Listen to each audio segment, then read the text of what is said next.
glided over the waves, leaving Palebank village far behind. The echoes of Luthien's wake still haunted the party. Each of them dealt with their grief in their own way, the pain lingering like an unwelcome guest. Vixen, however, thrived amidst the chaos, buzzing with excitement as she declared herself the captain of the ship, racing about the deck, eager to chart the waters ahead. For her, the sea was alive with promise and adventure. She relished the role of navigator, her enthusiasm shining even in the face of loss.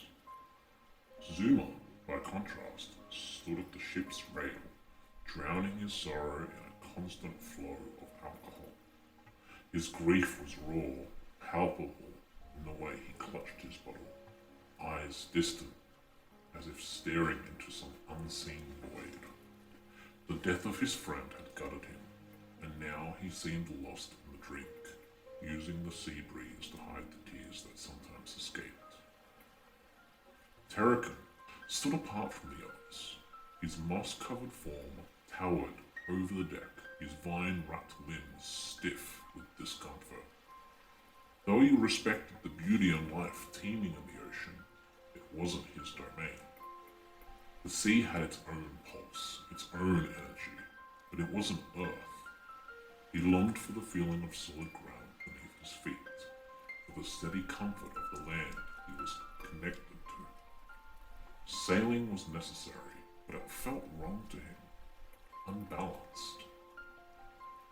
Wonton, still raw with grief, had no patience for the high spirits of Seraphim, the stowaway Terrican found hiding below deck.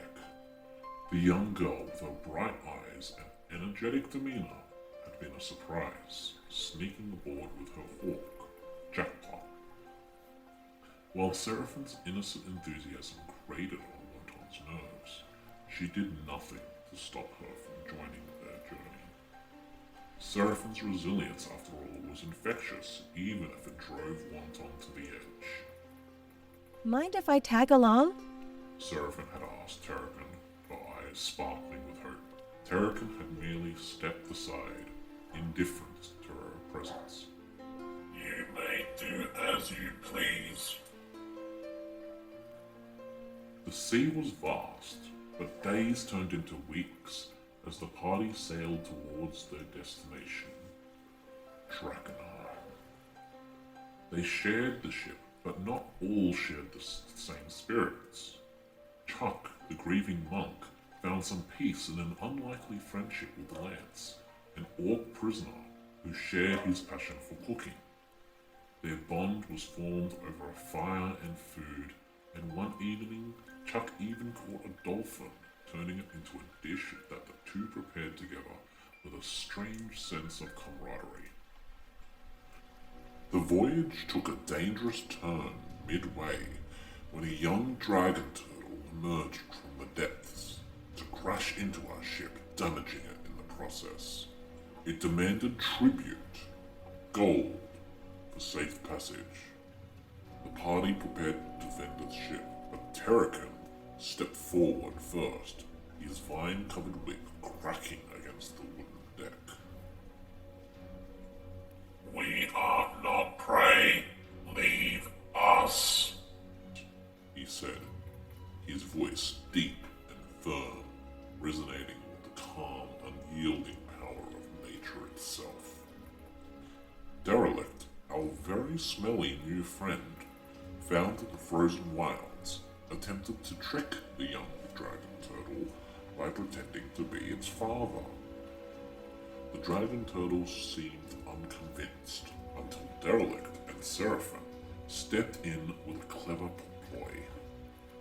With quick thinking and a little misdirection, they convinced the dragon turtle to stage a mock attack and allowing them to pass in exchange for double the gold the next time they met.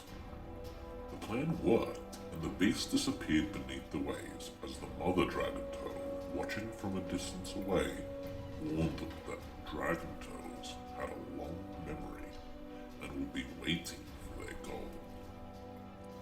They left, leaving the ship damaged but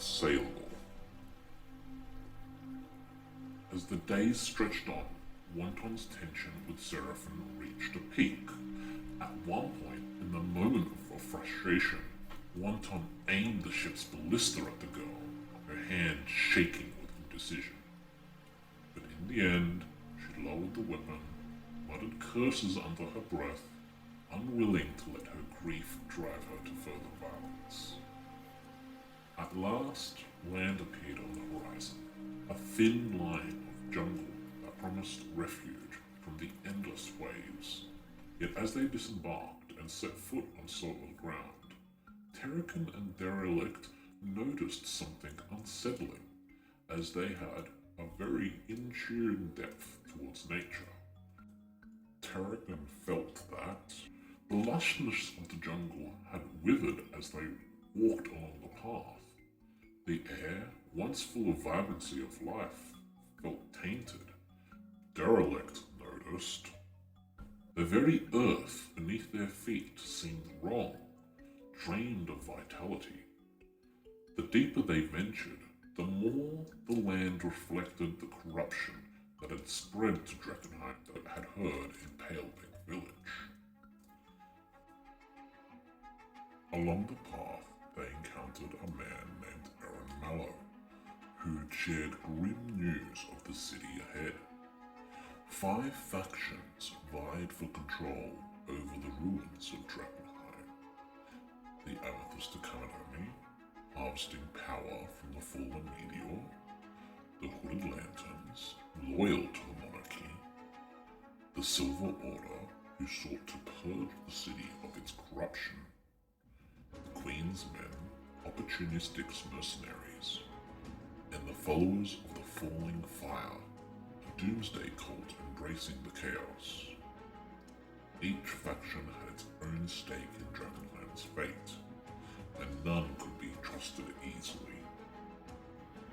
Their conversation was cut short when a group of bandits emerged from the trees, demanding a toll for safe passage. A scuffle broke out, but the party swiftly overpowered them, forcing the bandits to retreat with their tails between their legs.